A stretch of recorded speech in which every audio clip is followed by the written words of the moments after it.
Hello guys! Hello. This is for Gemini. Okay, Gemini, welcome dito sa aking channel. Gemini.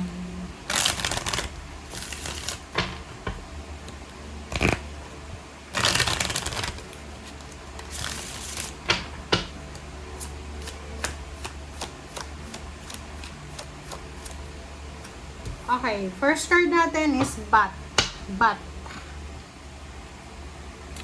Listen up daw. Makinig ka. Makinig ka, Gemini. Listen up. Sabi dito ng baraha, you are working through deep soul patterns. Release any outdated beliefs that surface. Okay, so dito sa barahang to, meron kang Gemini, meron kang importanteng life purpose dito sa mundo. Kung bakit naandito ka. So, siguro hindi mo pa nare-realize yun. Pero yung iba, nangyayari na sa buhay nila. So, sabi ng baraha sa'yo, importante daw na sa ngayon, alisin mo yung sarili mo sa mga outdated na nangyayari sa paligid mo, or alisin mo yung mga outdated na paniniwala mo. Okay? Kailangan mong maging present sa sitwasyon sa ngayon. Okay. Gemini.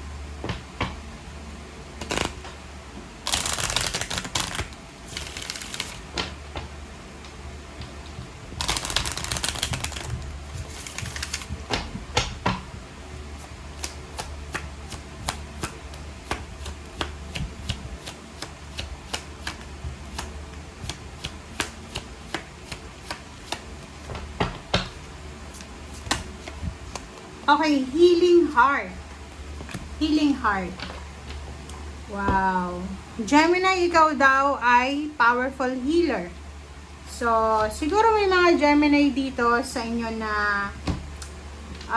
magaling kayong mag-ayos ng mga relationship issues or kung ano pa man. So, like for example, may mga away gulo sa pamilya, magaling kang mag-advise or magaling kang, kumbaga, ayusin.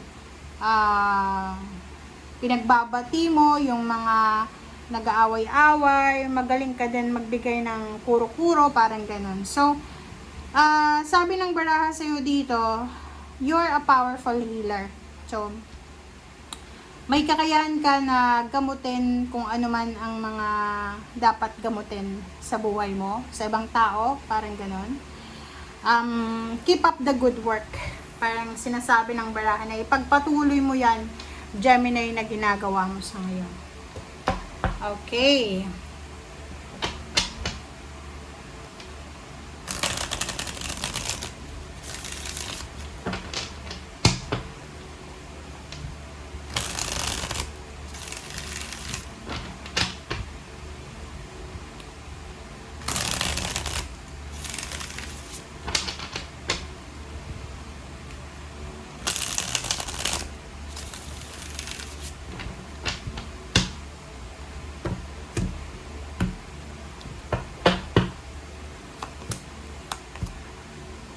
Okay, the Wheel of Fortune and Page of Fire. Luck, progress, and change. So, nakikita ko sa'yo dito, meron kang pinaplano sa buhay mo in the near future na pwedeng nagbibigay sa'yo ng pag-asa, ng motivation, ng inspiration. Sabi ng baraha sa'yo na, kumbaga, i-maximize mo na yan. Kumbaga, gawin mo na siya as soon as possible. Samantalahin yun. Parang sinasabi ng baraha, samantalahin mo na siya kung ano man yan na pinaplano mo kasi nasa tamang direction ka, Gemini. And swerte ka kasi kung ano man itong pinaplano mo, tuloy-tuloy yan na magdadala sa'yo ng pagbabago. Okay? So, yun, sabi ng first two cards mo. Okay, next is Nine of Water, Six of Earth. So, dito sinasabi ng baraha sa'yo na magiging sobrang masaya ka kasi makakatanggap ka ng suporta from your family, from your loved ones, from your relationship, or from someone na hindi mo inaasahan. So, congratulations sa inyo. Okay? May mga pangarap kayo na matutupad nyo. Okay? So, huwag kayong masyadong mag-alala. Huwag kang matatakot na gawin kung ano yung mga gusto mong gawin. Kasi, maraming tulong ang parating sa'yo. Diba? Magkakaroon ka ng mga tao na bibigyan ka nila ng suporta, hindi lang financial, kundi mga emotional support or yung mga legal support, parang ganun. So, may mga tao na makikilala ka like abogado, mga nagtatrabaho sa gobyerno, parang ganun, no? So, mga connection siya. So, i-continue mo lang kung ano yan ng mga pinaplano. Kasi yun nga sabi sa'yo ng barahan, nasa tamang direction ka. Kumbaga, samantalahin kung ano man ang gustong gawin. Diba? Pera. Sabi ng barahan sa'yo, there's an opportunity ng abundance and new resources. So, kung wala ka pang trabaho, ihanda mo yung sarili mo kasi may darating na offer, pwedeng job offer, or posibleng may pupuntahan ka, pwedeng may a-applyan ka na pwedeng magdala sa'yo ng swerte. Okay? Your swerte talaga. And, kung may trabaho ka na Gemini, siguro pag-iisipan mo kung mag-i-stay ka pa ba or aalis na. So, please comment down below if you're resonated. Okay, 5 of air and balance. So, kailangan mo daw ng balance, guys.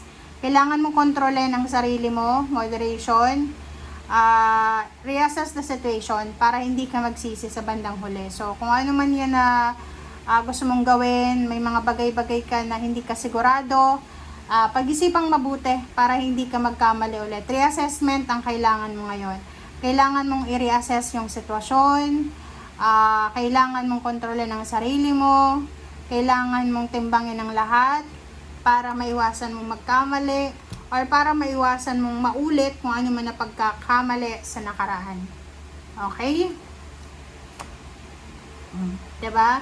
Kasi ang sabi ng baraha, posibleng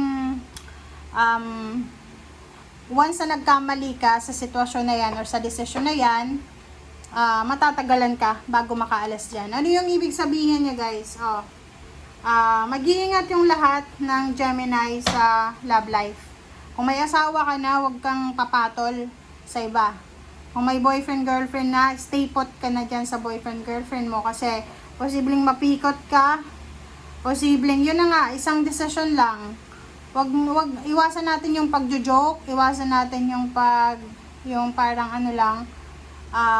kasi may mga, kung lalaki ka na Gemini, normally yung lalaki talaga na Gemini, kahit hindi sila manligaw, maraming magkakagusto kasi sa personality nila. So, kung lalaki ka na Gemini, kung may asawa ka, girlfriend, wag kang magjo-joke sa mga babae kasi baka akalain nila seryoso ka. Okay? So, yun guys ang sinasabi ng baraha. Thank you for watching. Bye!